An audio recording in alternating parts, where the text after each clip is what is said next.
The next part of Pinterest that we want to look at is the search area. So let's say that I was looking for sweet tamale recipes.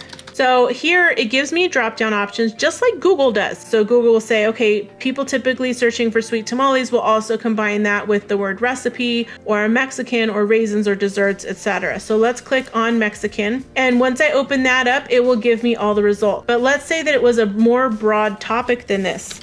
Like let's say it was taco recipe. So I'm gonna do taco recipes, ground beef. And here, see how this search result looks different than the last one? That means that Pinterest has a lot of content for taco recipes, ground beef. And it's broken it out into these different subsections. And these are additional keywords that people search with when they search for taco recipes, ground beef. And they're in the order of popularity. So the most popular keyword combination is taco recipes, ground beef, easy meals, meat, zucchini boats, etc. So when you're searching for things to pin, you can look through these and go, oh my gosh, I didn't know that I could do that in the crock pot.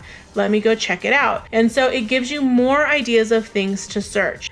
Now, if you enjoyed this video or you thought that it was helpful, please tag a friend down in the description, hit that share button, share it on social, and hit the subscribe button so that you can get notified every time we have a new video here at Smart Creative Social.